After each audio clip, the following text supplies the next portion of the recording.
Recording in progress.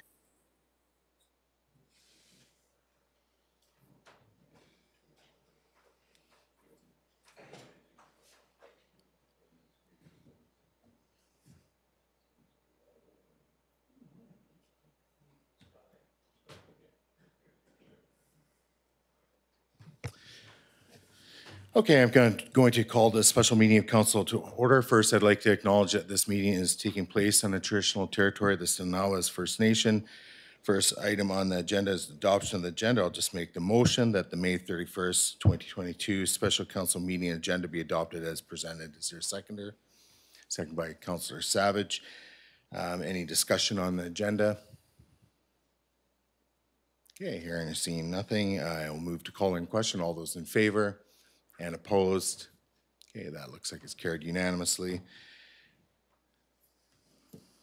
So that takes us on to unfinished business. So we have a motion on the floor. This is with respect to the Village South information request. I'll just simply read the motion for the viewership, even though it's being moved and seconded, that the applicant of the Village South development be requested to provide the clear and strong rationale to justify the proposed number of new housing units of 732 exceeding the anticipated number of new housing units range of 254 to 389. So that's the motion that's on the floor. Discussion on the motion. I'll open it up to council. Okay, Councillor Wilson, go ahead. Testing. For me, reading this motion, we as a council have sent this back to the developer. We don't even know if 732 is the total unit number. I mean, that was the initial proposed, but we as a council voted to send it back to the developer to address the community's concerns, one of those being density. So do we even know what the number is right now? I'm assuming that we'll hopefully know a different number next week. And then I would also think that, of course, the developer is going to indicate and provide their strong rationale, their opinion. I believe that it's up to council for us to determine if there is clear and strong rationale in place. I mean, I guess this is something that we can ask from the developer, but I think it's pretty, for me, and with all due respect to Mayor Swain, your motion, I think this is something that they want to see happen, of course. But we're ultimately going to have them provide, obviously, their opinion on it, but it ultimately comes down to council. So for me, I'm kind of mixed minds on this one, whether to support or not. I think personally we wait and see what they come back with after we put a motion forth them for them to come back to council, and then maybe we address this question. But anyways, that's my sort of thoughts on the motion right now. Okay, additional speakers on the motion. Okay, I see Councillor Savage and then Councillor Gesselbrecht. Just before Councillor Savage commences, and sorry, Councillor Gesselbrecht, what's the point of order? What is your point of order? And I'm sorry for interrupting, but this is a continuation of the discussion from the last meeting, I take it. That is not a point of order. So is there a point of clarification? Why are you interrupting? Well, because certain people have spoken already. And I just want a procedural bylaw provides the amount of time that each person can speak. And I note from the last meeting that Councillor Savage, his time allocation was approximately 6 minutes, and you spoke very briefly. So that's where I understand we are in this discussion now. Okay.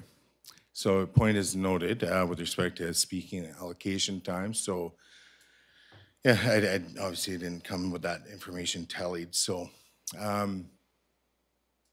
so in terms of first-time speakers, we'll go to Councillor Gesselbrecht. I don't believe you spoke first time, so go ahead.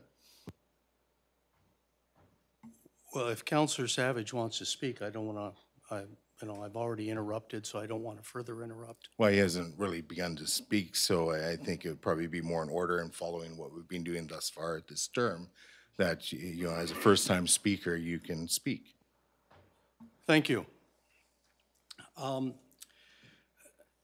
First of all, the motion as stated, I believe, is incorrect in that there was a range of units set out in the OCP, but it also included a further target of 100 seniors housing. So that should have been included in the motion, in my opinion. I believe that the proponent, the developer, has already provided his statement already by way of his proposal. The proposal set out how the development, in the developer's opinion, met the goals of the OCP. That went through, I think, 6 or 7 or 8 different goals. It also talked about how it aligned with the zoning, because this is an application for both OCP as well as a rezoning amendment. The developer, in its proposal, which was a lengthy proposal, several hundred pages, also set out what benefits the development would provide to the community, and as well set out the amenities that the developer of its own volition was prepared to offer to the community as part of its strong and clear rationale to exceed the range of units set out in the OCP. Secondly, the second document that we have is the Urbanics Economic Report. That was a report that was requested by council for the express purpose of being able to evaluate this proposal from the developer. And that document set out in the writer's opinion of that document what benefits it saw to the community, both short and long range.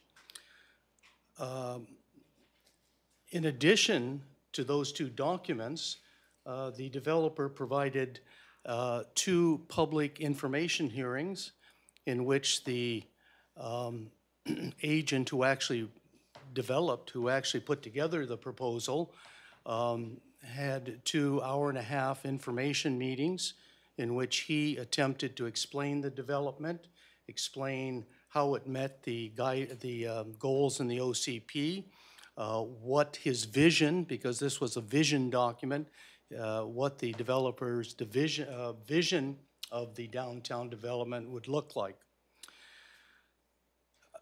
So really, we've had a lot of input from the developer, to, 1 written document, a further written document, and at the end of the day, isn't it really council's task to make the decision whether there is a clear and strong rationale?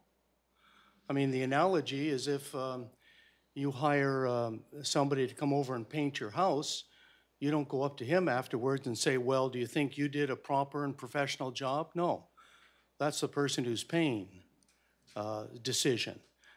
And this is will be council's decision whether we feel that that bar has been met of a clear and strong rationale, and it'll be based upon the written documents that we have, as well as what we've heard in the public information and the public hearing that was held here. Those will be all factors that we will consider. So I feel that this motion is redundant at best. To me, it seems to say that the council's not the one who's going to make the decision. So I can't give up that duty that we have of ultimately making the decision as council. Thank you. Okay, additional first-time speakers? Okay, and then we'll move to second-time speakers. So I know that Councillor Savage, you did have your hand up. If you wish to speak now, this would be your time. Yes, thank you. What's missing here in the discussion is that a strong and clear rationale is supposed to be provided to exceed the 389 units plus 100 seniors care, and that's the applicant's portion of Village South, which is a little over 90% land base. So what's missing is justification going from this 389 plus 100 up to 732. So does the 389 plus 100 warrant a lot of the, or all of the amenities being given is the question. And it's up to the applicant to provide this strong rationale. And it says right here in the OCP Village South Land Use Summary that if the proposed number of new housing units falls outside this range, a clear and strong rationale must be provided to the district to justify the difference and will be subject to further public engagement. So it's not council's duty to provide this. It says right in the OCP that it's up to the applicant to provide to the district a strong and clear rationale. And as I say, what's missing here is the element of, if you're going from approximately 90 half-acre units up to 389 plus 100 units, which the OCP anticipates, what is the rationale for going up to that amount? How many amenities could be expected and so on? So that's the comparison we need. What do we get for the 389 plus 100? And compare that to all the extra density going up to 732, if that's warranted. And the other two things I'd like to see included in the clear and strong rationale. Last meeting, I went over the amenities, and the next thing is what is the evidence that this density will provide a thriving commercial core. Tofino, Coombs, and Chemainus all have vibrant commercial areas, but their populations are 2516, 1612, and 3021, all smaller than Lantzville's current population. So their commercial centers don't require density to thrive. Plus, downtown Nanaimo has spent a lot of money and commissioned a lot of reports to revitalize itself, and it has lots of density, but its downtown is nowhere near as thriving as the malls just up the old highway.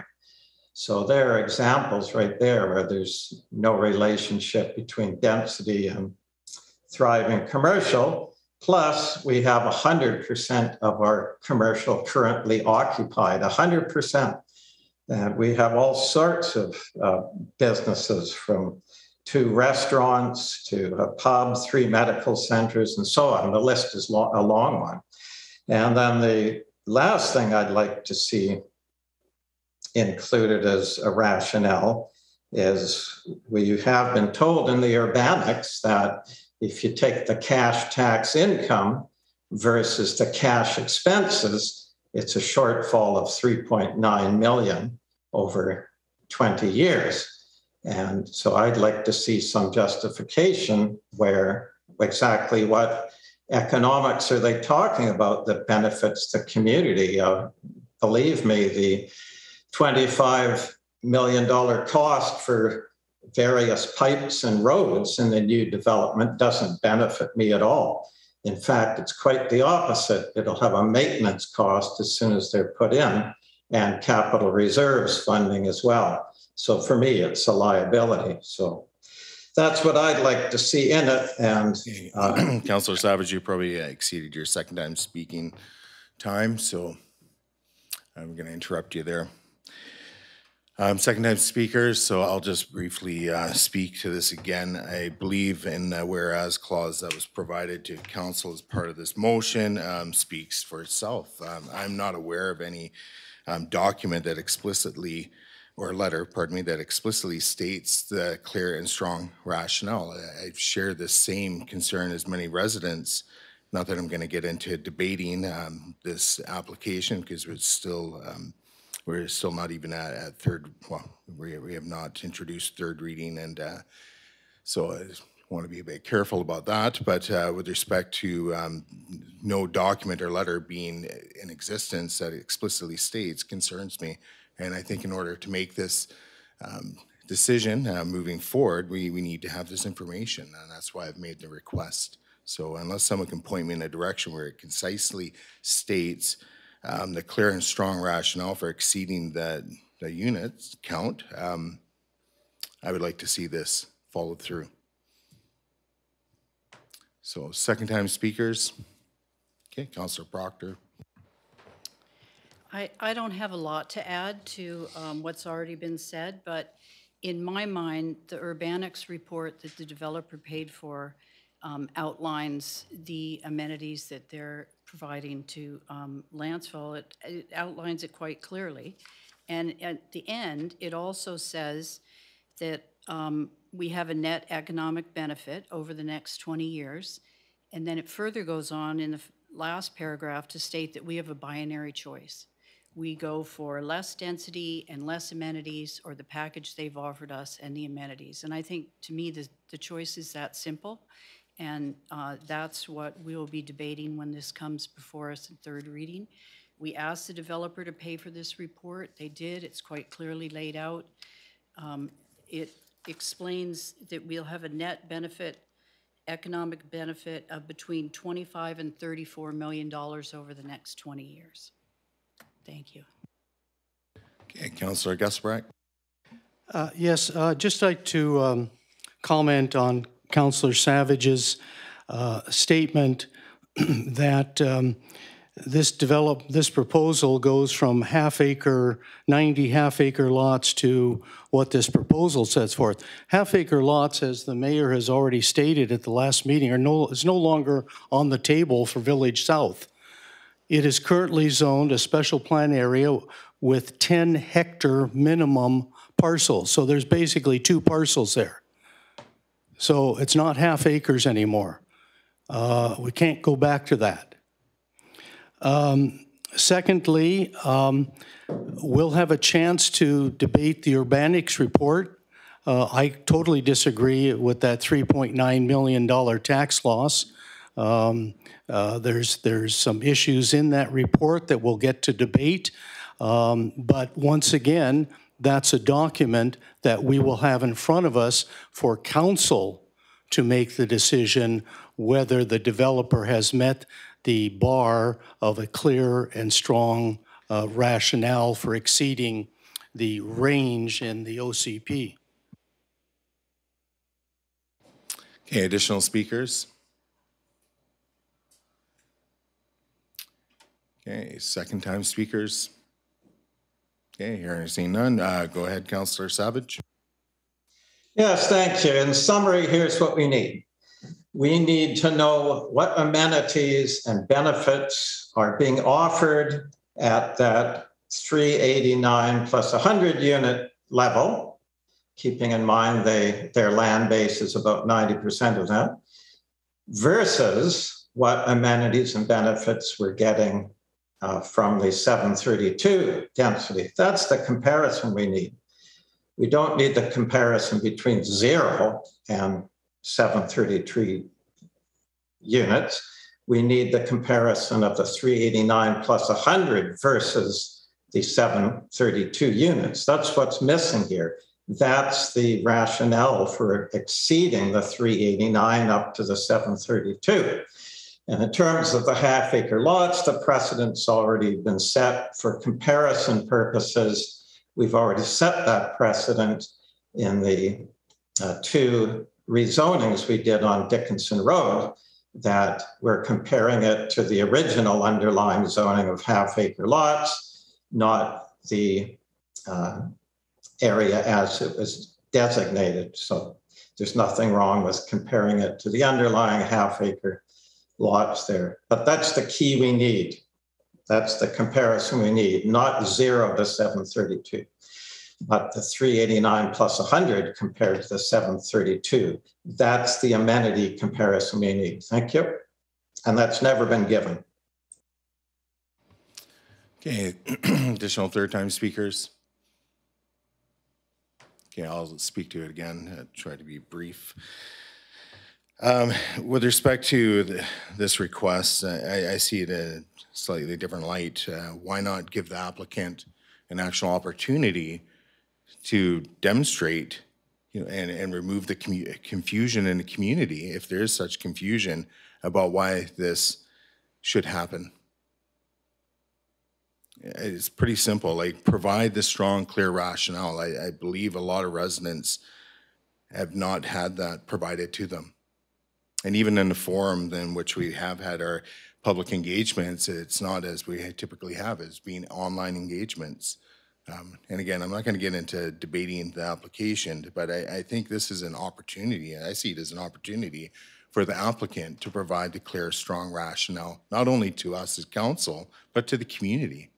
The only reason this has gone back to the applicant is because of the feedback we've had from the community. It's that simple. So I'll leave it at that. Councillor Wilson, go ahead. I could see myself being a bit more open to supporting this if we could maybe tweak the motion.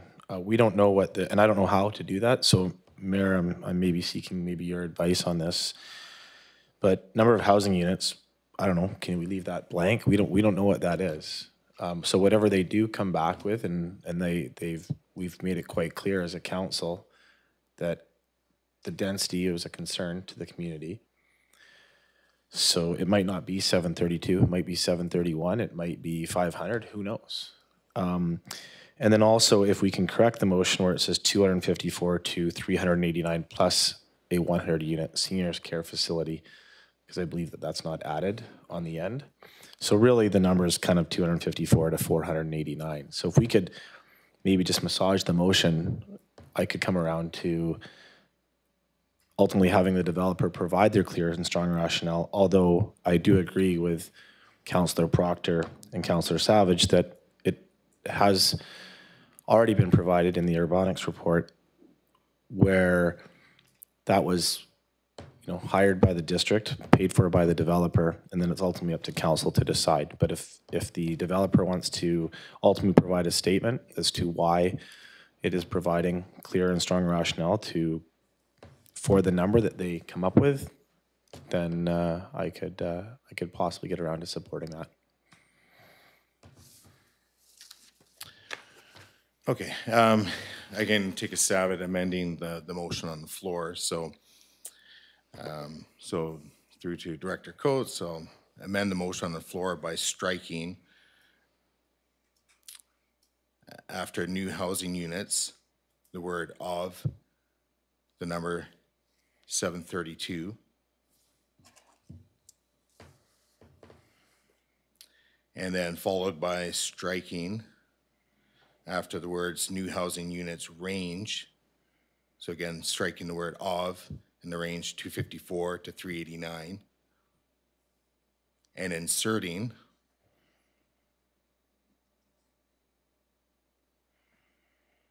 as stated in the 2019 OCP.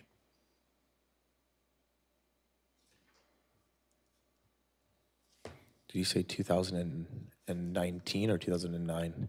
19. Okay. Yeah.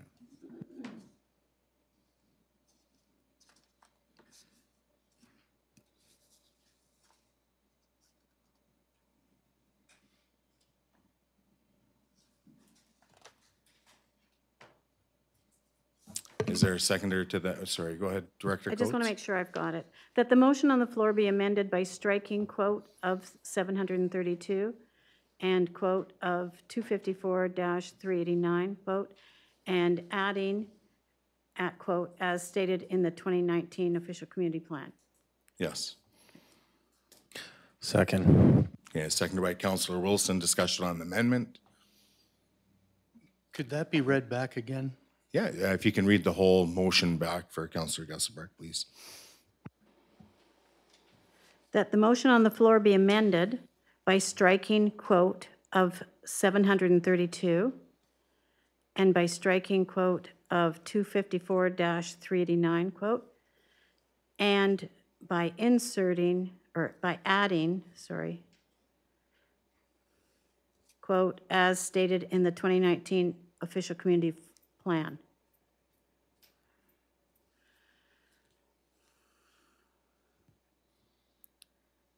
I'd had my hand up earlier. I don't know if now's the time. Oh, okay, go ahead. Yeah, it Director was Coates. just that I wanted to clarify two things.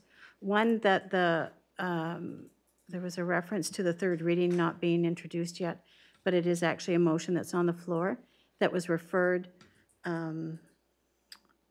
It was referred to the developer on May 4th to address the community, for staff to work with the developer to improve their application and address the community's concern, not limited to drainage concerns, Lantzville School Road, density concerns, and stronger language around affordable housing and seniors assisted living.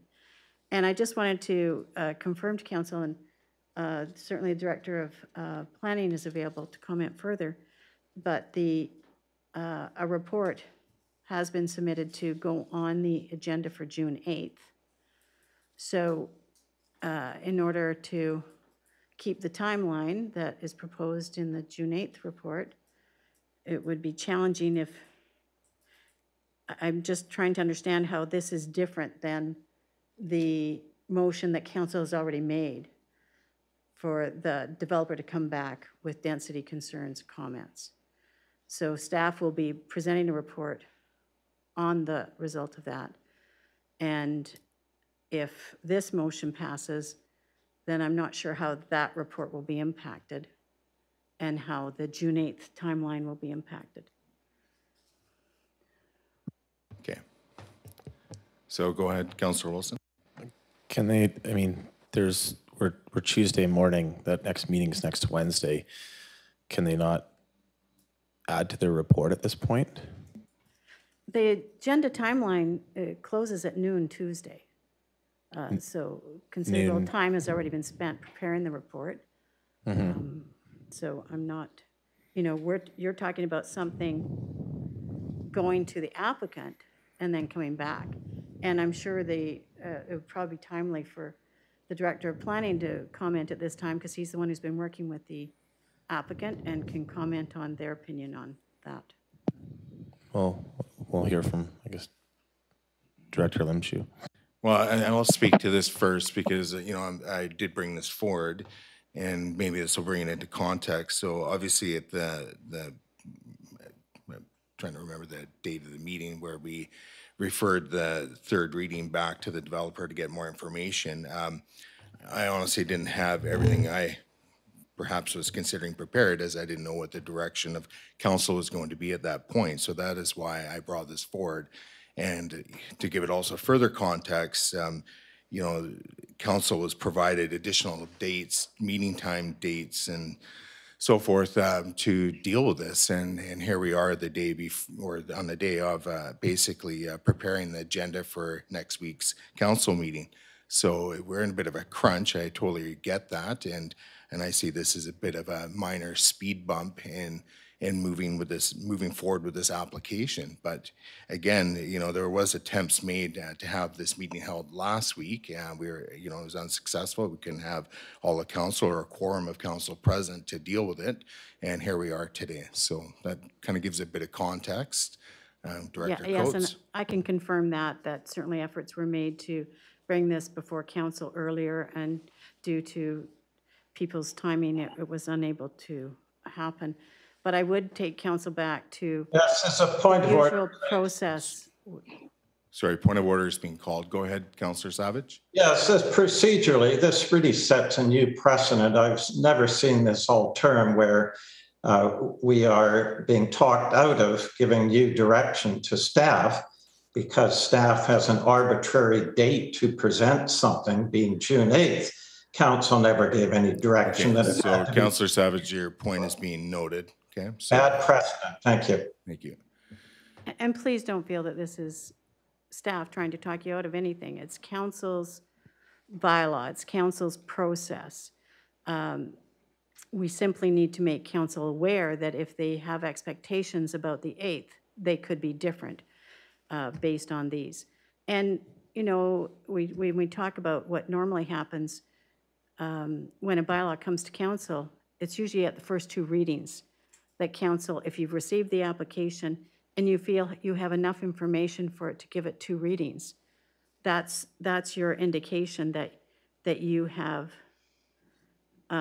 the rationale. At that time, you did have concerns, and you asked for the economic assessment, and then that came back. So there's been many, you know, opportunities during this timeline. But I don't want to take the Director of Planning's thunder. Okay, so through to Director Limshu, if there's anything further to add, go ahead. I believe Director Coates has actually stolen a lot of my thunder. You know, her point is quite valid that typically at the time of bylaws given first and second reading, that's typically the time that council and staff, you know, make a determination as to whether or not the application has any legs. Councillor Gesselbrecht and Proctor are quite correct in their analysis. The application that was submitted, when you read through all the information, the application does speak to addressing the goals and objectives within the OCP. Yes, the units exceed the range that's outlined the official community plan, but I think that was it's my understanding, because I wasn't here for first and second reading. It's my understanding that that was the whole point of commissioning and engaging urbanics to conduct provide their report on the financial impact of the project. I think one point that I'd like to make, and that came out in the urbanics report, is that, you know, the bottom line is that the urbanics report did indicate that, yeah, there is a clear financial benefit to the district, given the proposal that's put on the table. But they also cautioned that if the unit counts drop too much, then there's a risk that the project may not be feasible to move forward with all the uses that are being proposed. In particular, supporting, you know, the future commercial for the project. I think the last point I would just want to remind council about is, in addition to the urbanics report, the finance department for the District of Lantzville did provide a subsequent summary, further reviewing the urbanics report and taking a closer look at the financial and in particular the tax implications of the project moving forward. And not to oversimplify it, but the end result was very supportive of the project moving forward in its current form. With respect to June 8th, given the direction that was provided to staff from council, yes, we have been engaged with the applicant to look at addressing the various issues that were raised previously by council in the previous motion, and it's staff's goal to bring forward a report addressing those items. I think that's all I can say at this point in time, unless there's questions from council.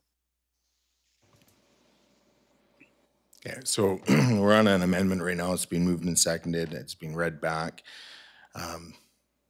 Is there any further debate, comment on the amendment? So Councillor Wilson and Councillor Gaspard. So what I'm hearing is that in order we have a council meeting on June 8th, the agenda needs to be submitted by 12 noon today. Ultimately, that's not enough time it moves us past the deadline for that meeting, for this motion, or for the developer to come back with whatever changes after addressing our motion at the last council meeting. Can we not just, given that this is has such magnitude for the District of Lantzville, could this proposal, or could this next meeting with this on it, could we not have a special meeting for it? I mean, like, we're doing a special meeting now, and my apologies for last week, but I hadn't been to Calgary due to COVID for 2 years, and I had business stuff there, so yeah, I couldn't be there. But I mean, I'd be open to that. At the same time, I mean, I personally think we have enough information to make a determination as a council. I'm just wanting to play ball with my fellow comrades here and Mayor Swain and Councillor Savage, that if, is it possible through mayor to staff that we just schedule a special meeting for the Monday after the Wednesday to give the developer some time to provide their clear and strong rationale. And then we can just hear it then. Okay, so I'm not sure. through to, Is Frank going to take it? Or? no, So if your question is after the meeting on the 8th, that you have a meeting on the 15th? I was going to interrupt there. There's no indication with this motion that it has to come back for next meeting. So I just want to make that perfectly clear. Like, there's nothing that states that it has to go on this upcoming agenda. It's that simple. So to go on, keep going along that same path, that it has to be on this next coming agenda, there's nothing contained within the motion that states that. So it can come after the fact. And I've heard in the debate already, well, you know, we could always ask this question after, or we could, you know, after the June 8th meeting. And so to my response to that would be, well, you know, we can ask now or we can ask later. I guess that's really the question. So Director Coates, go ahead. I think staff have been operating under the understanding that council wanted to make a decision, and then your decision on the 8th would determine, you know, the next step. If we're talking about another public hearing, the timeline is very, very tight. So the plan was it would go for advertising on the 9th, public hearing at a special before the end of the month. Okay. And I was just going to further comment. I think there's a lot of, you know, what ifs and missing information here. I don't know if, you know, where we're headed with this application is going to trigger another public hearing anyways. So I'm getting a nod, so maybe you can confirm that for the record, please. I think I'd leave that to Frank, but Director Limshu, can you please confirm whether or not that this application is likely going to be having to hold another public hearing, because that is fairly impactful to further discussions. So Yes, I can confirm that. Yeah, most likely there will be another public hearing held, given discussions that's taken place around the table with respect to not just this motion, but the motions that are going to be discussed later on in this meeting. We have had discussions with our municipal solicitors and discussed various scenarios with them. And the bottom line is the general advice from our solicitor is to be prudent. We should probably look at another public hearing, regardless of the outcome of today's meeting and future meetings, i.e. the June 8th meeting. But I just wanted to clarify, just for my own purposes. So as I indicated, we've been working with the applicant to address the comments and concerns raised at the last meeting and the motion that was passed by council. If I understand Mayor Swink correctly, the rationale that you are seeking doesn't necessarily have to be available for the June 8th meeting, but certainly should be provided prior to a future public hearing. Is that a fair summary?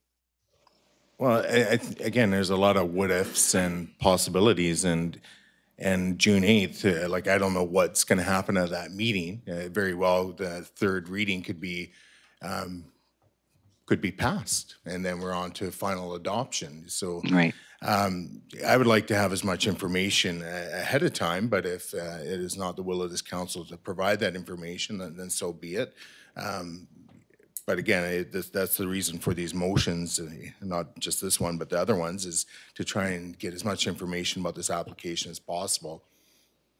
And again, until this very moment today, I was unaware that this is going to be what sounds like may trigger a public hearing, or there's a very strong possibility of triggering a second public hearing. But, you know, that's new information. I knew there's always that possibility. However, I didn't know it was that you know, we've kind of met the test or threshold for holding that public hearing. So anyways, learning as I go along. So, and again, I would like to have as much information, but I recognize other people would like to speak. So Councillor Gusselbrecht and then Councillor Proctor. No, thank you. Councillor Proctor. I appreciate your motion. I think that we do have enough information about the clear rationale, and we also asked the developer to provide us some more information about the density, and I'm willing to wait to read that report and see if we need, if we still feel that as a council we need more information after we get the report on the 8th.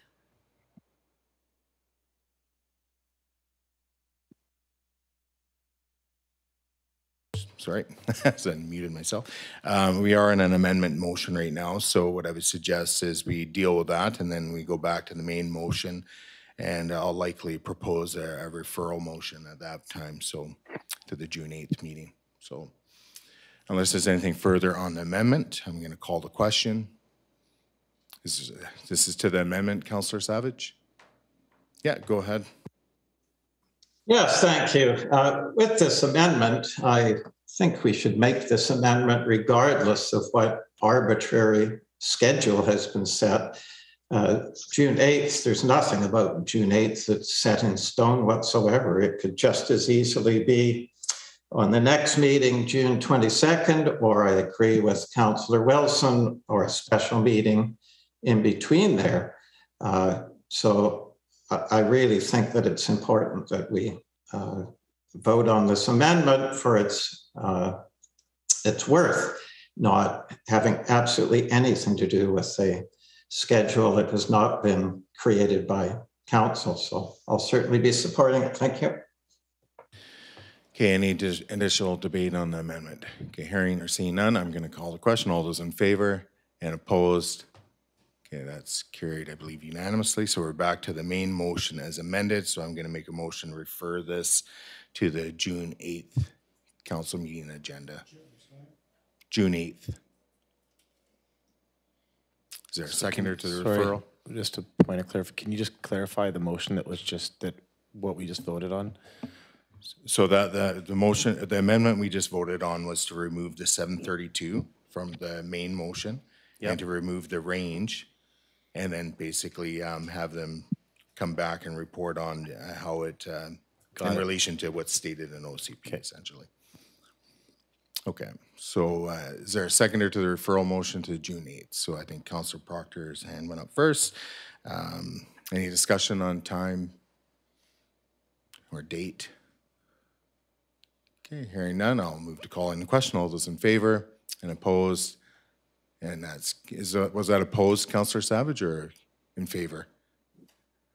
Okay, there's a slight lag, so that's carried unanimously. All right, so that takes us on to 3B in the agenda. So we have the next motion. This is just a continuation from the May 18th meeting. Let's get to the, where are we here? Sure we got it right. My denial of reading glasses is really catching up. All right, so we're on to the motion 2. So this is the proposed Appendix 2 Village South Special Plan area, so that the applicant of the Village South development be requested to include policy statements in the proposed Appendix 2 Village South Special Plan area regarding village scale in relation to mixed-use buildings, including but not limited to the maximum number of dwelling units per building, and 2, the maximum floor area per commercial unit, excluding grocery store in each building. So is there a seconder to that?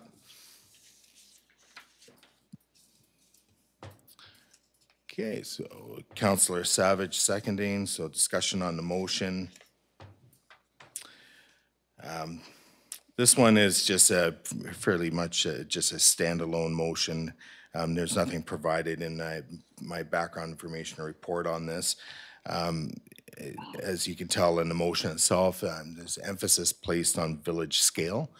So this is the one thing I found is quite lacking. And I would like to see some definitions around village scale and what that means. So in this particular motion itself, in terms of the total number of units per dwelling unit, I think it does make a difference if we have buildings that have 100 units versus perhaps buildings that have 25 units. One definitely screams city, the other one, a smaller apartment building would likely scream village. So that's the intent behind the motion. So I'll open it up to additional speakers. So to the seconder and then to the floor. Thank you. Yes, I'll be supporting this because I'd like to see this reconciled as well. And just a few comments. The developer's concept plan is referred to as an appendix. An appendix is additional or supplementary material or information at the end of a book or other writing. An appendix is not meant to replace or contradict the main body of writing. It's meant as additional information. Yet the proposed developer concept plan, which is proposed as Appendix 2 of the OCP, is in fact not consistent with over 50 different sections of the OCP and in terms of village scale. Councillor Savage, I'm going to interrupt. We can't be getting into debating the application. We really have to stay on track here with the motion at hand. So which has to do with basically including some policy statements around village scale. Yeah, that's exactly what I was leading to. Thank you. And in terms of village scale for mixed-use buildings, this is what the OCP has to say about it, and this is what needs reconciling. Page 116, Village South Land Use Summary, supported land uses, limited number of apartments, supported building height, 3 stories for mixed-use buildings. Goal 3, create a vibrant commercial core oriented to community needs while retaining its unique village character. And for those two, first of all, the 3-story mixed use, the OCP clearly limits mixed use buildings to 3 stories, but the proposed zoning allows all mixed use buildings to be 4 stories. So I'd like to see that reconciled. And on the second one, the proposal is not oriented to community needs. There are perhaps 30 current Lantzville homeowners who would sell their homes to downsize. All the rest of the units will be sold to non-Lantzville people. So the unique character of the village would not be retained, but completely changed and replaced by 4-story mixed-use buildings. I'd like to see that reconciled.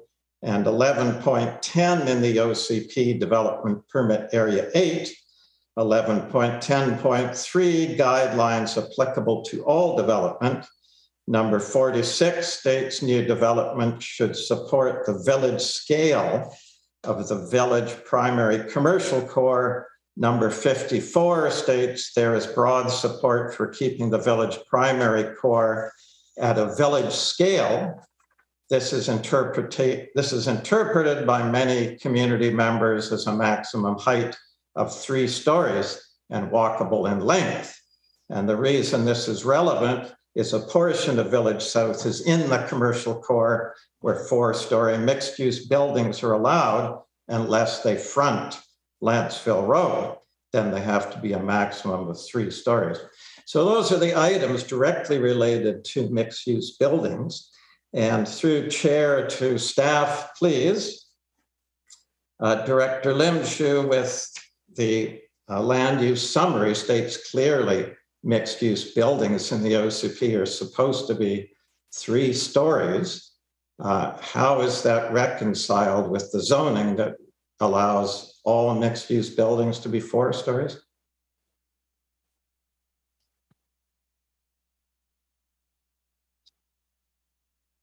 Mayor, through the council, I believe that. Can Can you hear me now? Yeah, the OCP does talk about a mix of, not only does it talk about a variety of uses, but it also talks about building height and what constitutes, building scale. If I remember correctly, because I don't want to get into a debate about individual policies, but, there are policies in there to support underground parking. And, in exchange for underground parking, it does allow for an extra story. Your point regarding the appendix, yeah, it is my understanding that the proposed bylaws that are before council for consideration are meant to basically add to what's already in the OCP the main body of the OCP document, and provide further definition for what the intended uses are and what the look is going to be. My concern with respect to the motion that's on the table, it's very specific. I think I've stated in previous meetings that the applicant in this case will not be, for the most part, be constructing the buildings. They will install the services, they will create the lots, and ultimately they will market and sell the properties to other developers who have specializations in the specific building types. Someone that builds a single family home, for example, isn't necessarily qualified or would have expertise in multifamily construction or mixed use building construction or commercial construction for that matter. And you want to make sure that you have those folks building those types of buildings in the area. So, unless the developer was actually constructing all the buildings on site, it's going to be extremely difficult, if not impossible, for them to try to meet the intent of this motion. Typically, the level of detail that's being requested through this motion is dealt with at the development permit stage. So I'll just stop there. Yes, thank you. A couple of things with respect to that is that you've just made the case for Mayor Swain's motions that if there's going to be brand new people building these things, they're going to be going with the absolute and utter letter of the law in the zoning. And what Mayor Swain is trying to achieve here is to get the OCP more specific and their needs reconciling. These are not village scale. I've just read the parts of the OCP that are in contradiction with this. So it needs complete clarification for brand new people who are going to be looking for maximum density, maximum height, and so on, maximum profit when they take over these properties. And the last thing is that there's nothing in the OCP that says underground parking warrants mixed use buildings going from 3 stories to 4 stories. What it says is if it's 4 stories, it must have underground parking. That's the relationship. So there's nothing in the OCP I've looked that justifies mixed use buildings, which are stated 3 stories in the OCP, and now suddenly they're going to 4 stories all over Area B or all over Area C. So it's a complete inconsistency with the OCP. Councillor Savage, you're probably exceeding your speaking time. So Councillor Wilson, go ahead. In reading this motion and preparing for the meeting, I really felt that this is really wading into the weeds with this development. And with all due respect to Councillor Savage, but if there's one thing about this development, and I'm talking people that are on both sides, that are for the density and people that are not for the density, because I've really felt that I've had a lot of people feedback before the public hearing on this whole thing, is that they've just said if there's just one thing, we don't want to have parking lots everywhere. And if we're not careful with this development, we are going to have parking lots everywhere if we are going to be so stuck on 3-story buildings. And that to me is something that I've heard so much about. That's something that I myself as a resident don't want to see. So I think we have to be super mindful here that if we limit these particular buildings to only 3 stories, we will have parking lots all over this area, which will be a massive, massive disappointment and eyesore in Lantzville. So for me, this is really digging way too much into the weeds.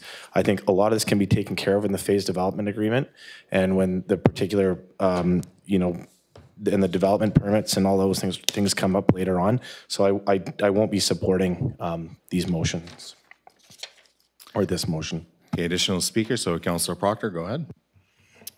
I agree with what Councillor Wilson just said. I think that this motion is wading way too far into the weeds. But there was one question that came to my mind when I was reading it, and I'm wondering through you, Mayor, to staff, is it generally accepted that municipalities ask developers to write policy statements?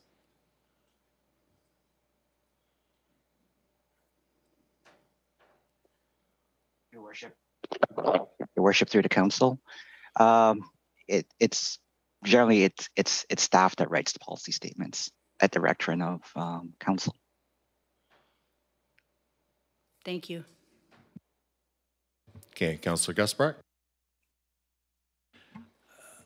Yes, I can agree with Councillor Wilson as well as Proctor, but my question through the chair to staff is a little more pointed. This talks about policy statements. Can you tell me who creates policy within the municipality? I would suggest that it is the municipality that creates its own policy. Staff will prepare it, and ultimately those policies are reviewed and considered by council and ultimately approved by council. My understanding, and correct me if I'm wrong, that it's council that creates policy within a municipality. Ultimately, you're correct. It is council that will, like I say, give staff direction to assist in preparing the policy, but ultimately it is council that approves it and ultimately creates it. That's right, and that's borne out in both the Local Government Act as well as the Community Charter. And I'm looking at the Community Charter, Section 115, which states under subheading B that the responsibility of council members is to contribute to the development and evaluation of policies and programs of the municipality. When I go to the district website and I tap on the prompt that says policies, I see 25 separate policies, ranging from grants and aid to freedom of municipality honor policy, secondary suites, water connection priorities, et cetera, et cetera. And each of those 25 policies were approved by council, not by a developer, not by a water district, not by some consultant, but were approved by council. Am I correct? You are correct. Thank you. Okay, additional speakers. So I was going to speak next, and then we got Councillor Savage up as well. So with respect to the motion on the floor, it has to do again with the maximum number of dwelling units per building. I don't think it's defining what all buildings will have, but it's the maximum number. So, you know, what is village scale? What does that mean? Is it 100? Is it what we see typically in Nanaimo with the large apartment blocks? Is that what we want to see back there? Or do we want to be looking at smaller scale apartment buildings? Something you'd maybe see, you know, possibly in Cook Village and even in the West End, there's smaller apartment buildings, and those are in cities. Again, it's what are we trying to create? What is the village scale? With respect to the second part, dealing with the maximum floor area for a commercial unit, my concern is if a grocery store does not go into that large space, you know, we could have big box, you know, furniture store go in. Is that what we view as being village scale?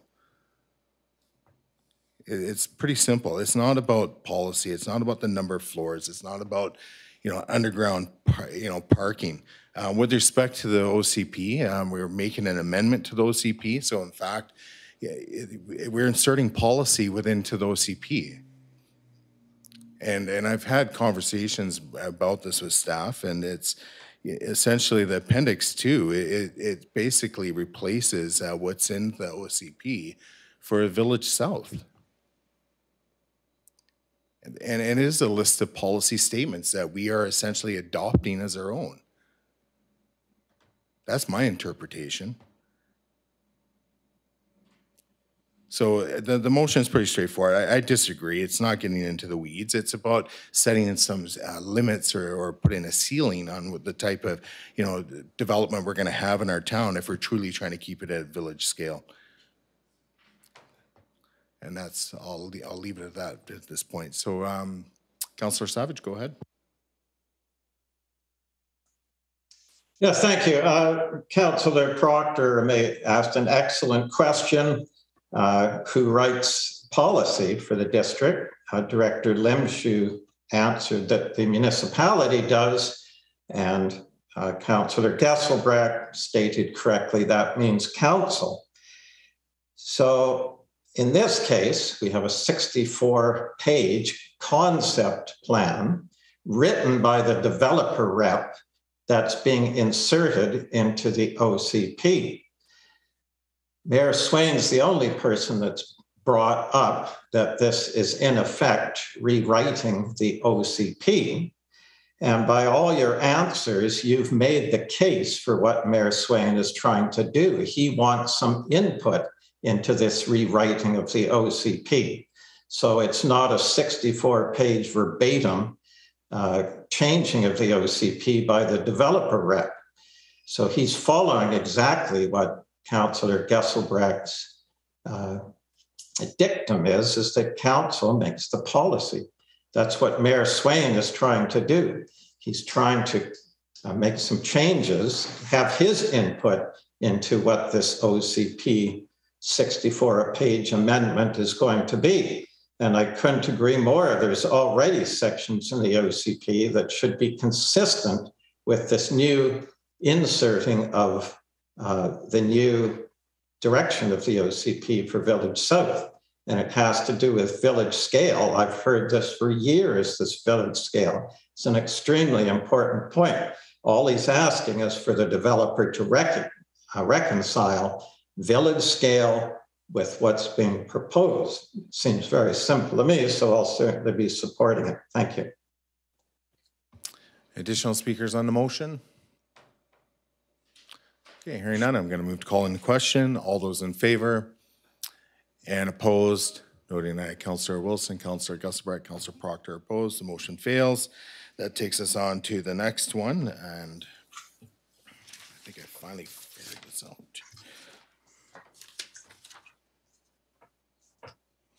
Yeah. All right, so therefore be it resolved that the applicant of the Village South development be requested to include policy statements in the proposed Appendix 2 Village South Special Plan regarding village scale in relation to apartment buildings, open bracket, multifamily, close bracket, including but not limited to 1, maximum number of units / apartments per building, 2, total number of 3-story buildings and 4-story buildings included in both areas B and C, and 3, anticipated number of apartment dwelling units in area B. Is there a seconder to this motion? Okay, seeing none. Oh, Councillor Savage. Okay, and I'll speak to this one again. So I did include a little bit of background information as part of my report in relation to this motion. I think it's, again, pretty straightforward. It's just trying to get a little bit more detail. I did remove one piece out of the motion that had to do with the ratio of 1 and 2 and 3 bedroom units. I would agree that was probably getting into the weeds, but on that one. But in terms of just the overall concept, my concern is, and it's outlined, is, and my background information is, you know, the OCP clearly, and I don't want to get into debating this, but stated in the background information about the reference in relation to limited number of apartments. Now, I did make some assumptions in my whereases on this one. I'm just going to jump back to it. Whereas we're almost looking at about 48% of the the total proposed dwelling units in both areas B and C being apartments. And that in itself is concerning because it's, according to our OCP, we're looking at having a limited number of apartments. And again, there are some assumptions being made there, but you know, based on the information I have to date, that's where I'm left is making that assumption. And again, it seems to me that there's going to be a dominating type of housing within the development proposal itself. So this will just give us some more information. Also, looking at the number of 3- and 4-story buildings. That seems to be an area of concern for residents, has been all the way along with, right from the OCP planning process and through to what we've heard to date. But it would be, I think it would give some comfort knowing what is ahead of us, how many 3-story, how many 4-story. The 4-story buildings can be quite tall, and as that in village scale proportions? This is something we will have to wrestle with as a council. Are we trying to create a village, or are we just creating an annex of Nanaimo kind of thing? So I don't like saying that, but it's kind of where we're headed if we don't start putting some parameters on these things. So Councillor Savage, I noted you wanted to speak, and then I'll open it to the floor. Yeah, there's a few references to this village scale in the OCP. The proposal has got the following, things in the OCP, page 116, Village South Land Use Summary, anticipated number of new housing units, 254 to 389, plus seniors supportive housing. The question is this very big increase in units consistent with village scale? 11.10, development permit area 8, 11.10.3, guidelines applicable to all development. Number 10, the district encourages the development of a limited number of high quality apartments.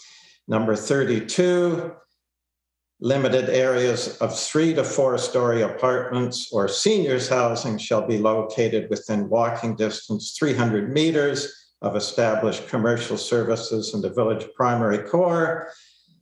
All other multi-unit housing should be a mix of 1- and 2-story heights. Number 46, I read that one before. 49, second and third, 4 stories of buildings should be stepped back, terraced, or tapered from the first floor to maintain pedestrian scale, prevent shadowing on the street, enhance solar gain, and preserve significant ocean views. Having buildings, number 56, having buildings step back at each story would also help avoid shading the street. There are very few pictures of 4-story buildings in the developer's concept plan, and those that do not show step-back stories, nor do the developer design guidelines in the concept plan require this feature, which helps to establish village scale. And one other thing that I didn't mention in the OCP, I haven't got it in front of me, but there's reference to no one housing type should dominate Village South. And Mayor Swain brought up a good point that it seems to be the majority of the buildings are apartments. So again, I would like to see this reconciled where this village scale is underlined more and defined more in the OCP, which is exactly what Mayor Swain is trying to do, so that all these new, whole variety of different builders will buy these properties. If it's not clear and concise and precisely written, as Mayor Swain is trying to do, then the interpretation can be broad and we really don't know what we're getting. So I fully support this, and so does the community. From everything I've heard, they want apartment buildings, village scale. So let's get this reconciled so that it's defined what is village scale more carefully than it is now. Thank you. Yeah, go ahead, Director Coates. Yeah, just for the minute taker, I just wanted to confirm, when you made the motion, you said you didn't not include in the motion item bracket 2 bracket, the ratio of 1, 2, and 3 bedroom units? That's correct. Okay, thank you. So we've renumbered the remaining, so now there's 1, 2, 3. I did that because it would be a lot easier than trying to amend it. Yeah. Okay, additional speakers on this motion. Okay, go ahead, Councillor Gusselberg. Yes, once again, I'll just reiterate my objection to asking developers to develop policy.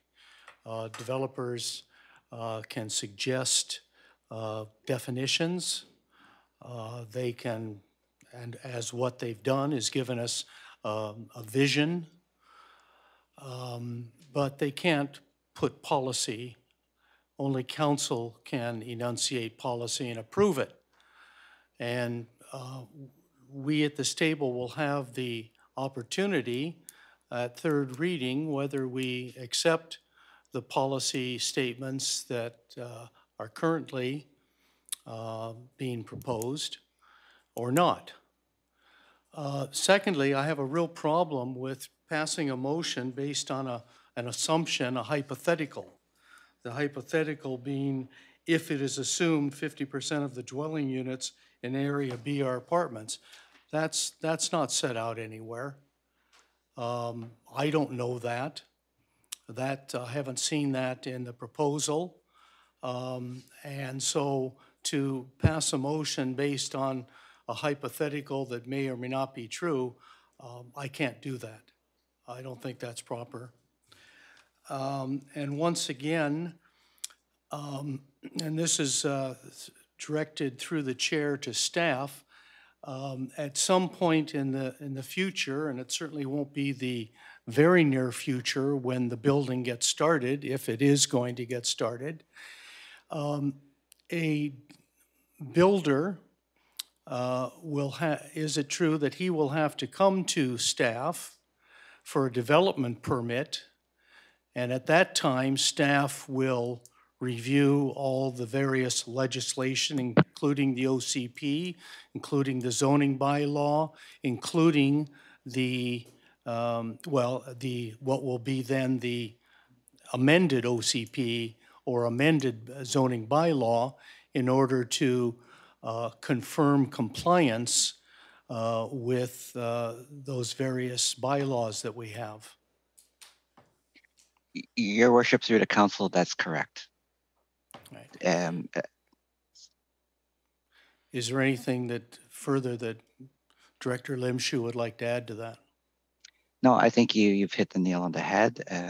Certainly, assuming that the zoning is approved, yeah, there's a number of steps that the ultimate developer will have to go through. There's the subdivision process to create the parcels to begin with, which includes providing services, which includes water, sewer, drainage, roads, all parks.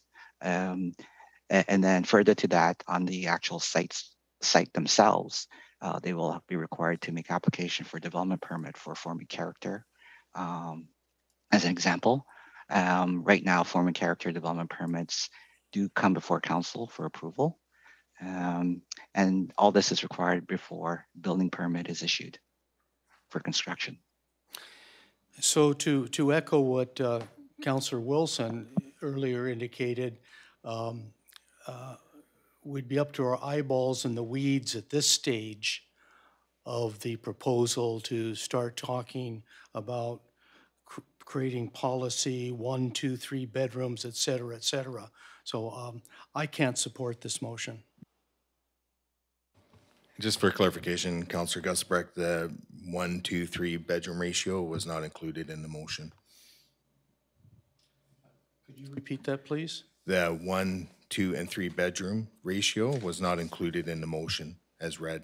And that's what Director Coates was asking when she asked for clarification in relation to taking the minutes. All right, thank you. It still doesn't change my opinion. Thank you. That's fine. Just wanted to clarify that for you. Additional speakers on this motion?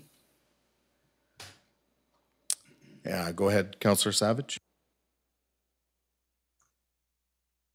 Yeah, just to reply to a couple of things, please. Number one is it's not hypothetical. Area B and Area C in terms of the number of apartments. On page 12 of the concept plan, it has a legend of the buildings, and then it has all the buildings laid out in the various areas. And both Area B and Area C are predominantly apartment buildings. They're all laid out there on page 12 to see. And in terms of who's writing what, we're going through a process of refinement here, starting with Councillor Wilson's referral motion on May 4th. Because the motion was referred, Mayor Swain did not have a chance to give his input as to what specifics he'd like to see addressed. So he tried again on May the 18th, and due to illness, the meeting was cut short. No quorum, so he wasn't able to do that then. And now he's got a special meeting trying to get in his input on how he'd like to see some refinements to the plan before it comes back to council. So I think he's doing nothing more than everyone else did on May the 4th. And again, as Councillor Gesselbrecht has repeated twice now, it's up to council to write the policy, which he's trying to do. So in all fairness to him, let's give him a chance to have his input and have the developer work on these few items that he's brought up as well. Thank you. Additional speakers on this item or motion? Okay, go ahead, Councillor Wilson. Just some kind of questions through to you, Mayor. As far as I'm concerned, we've only had first and second reading on the with respect to these two bylaws that were before us, bylaw 283 and number 284. Is that correct? Third reading is being moved and seconded. It is being referred back to the developer, with that right? motion. Yeah. So it hasn't. Third reading hasn't passed yet. Okay. No, it has not. Right. I knew that. Just wanted to clarify that for the audience and people watching. We've already. These are things that ultimately can also still be addressed after the developer comes back to us with any potential changes. Maybe there are none. After the June 8th council meeting, we can still have good debate once, we know whatever changes there are, if any. So for me, I can't support this. I appreciate the merit of it. And I think that we can ultimately wait to see what comes back and discuss these then. I do also feel that we are kind of fettering in the process here to, as there's a, like Director Lynch, you said that there's a process that'll go to setting up the parcels, and then all of there will ultimately be other applications with respect to form and character. So I think that this is something that just can ultimately wait until we hear what the developer has to come back and say to us on June 8th. Additional speakers? All right, I'm going to call the question then. All those in favor and opposed, noting that Councillor Wilson, Councillor Gesselbrecht, and Councillor Proctor are opposed, motion fails. That takes us on to the last item. So this is the Village South bylaw number 283 to 284, improvements / changes. This is my recommendation that if the applicant, open bracket, Lantzville Projects Limited, close bracket, makes improvements and or changes to their application as a result of the May 4th, 2022 Council Resolutions C-22-62 and C-22-63 for both one amendment, Village South Special Planning Area Bylaw number 283-2021, and 2, District of Lantzville Zoning Bylaw number 180-2020 Amendment, Village South Special Plan Area Zone Bylaw number 284-2021. Then the applicant must hold an in-person public engagement session to present the proposed application improvements to the public prior to council considering third reading of bylaw number 283 and bylaw number 284. Is there a seconder to this? Okay. Okay, Councillor Savage is seconding. Discussion on the motion. I think this one's pretty self-explanatory. It sounds now that based on what we've heard today from staff, if we're going to be moving forward to a public hearing, I think this is more of an, I see this as actually more of an opportunity for the applicant to essentially sell their changes or ideas or concepts to the community. We know what the outcome of the first public hearing was, and what both the verbal submissions and written submissions and so forth. Again, I think if there's changes coming back to council for us to consider on June 8th meeting, and we're likely going to be moving forward to a second public hearing, this only makes sense. Things are open, folks, right? Like COVID is still with us, but things are open. There's lots of ways to engage the community, but I think what has been sorely lacking all the way along is the in-person piece. For those who attended the Foothills Open House, it was excellent. It was well done. It was highly engaging. I believe it was well attended. I don't know what the final numbers were and so forth, but based on my assessment, it looked good, and then people could ask questions and be engaged. This is the one thing that's been sorely lacking with this application. And again, I see this as an opportunity for the applicant to come forward with all information, and whether or not the motions are passed today or not, or earlier in the agenda, it doesn't really matter. They now know this is information that perhaps I'm looking for and other members of the community are looking for. But this is an opportunity for the developer to essentially present to the community why this application should be passed by this council.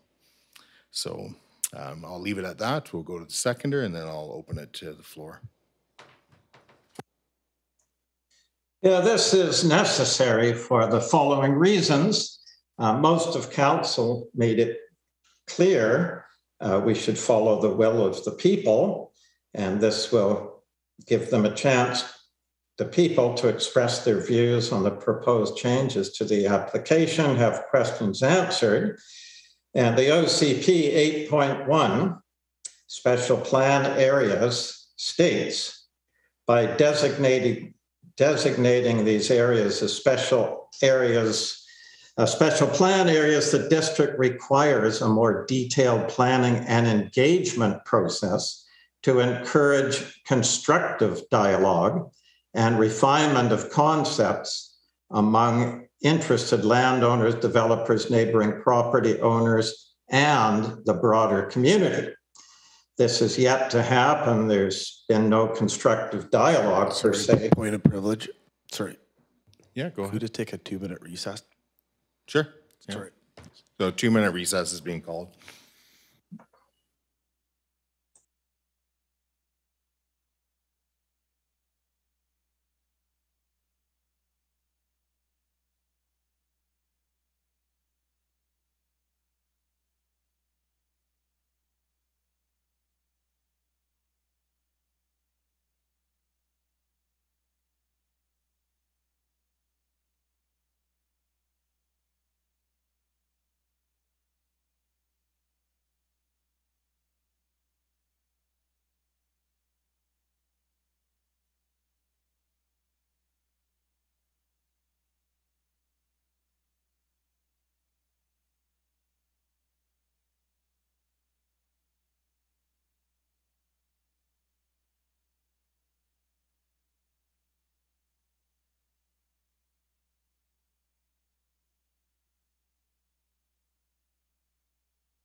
Okay, I'm gonna call this meeting back to order. So through to you, Councillor Savage, you have the floor. Go ahead. Yes, thank you. I was just saying that no constructive dialogue has taken place yet, or a refinement of concepts. There were 2 information meetings, but they were one-sided because residents weren't given a chance to speak.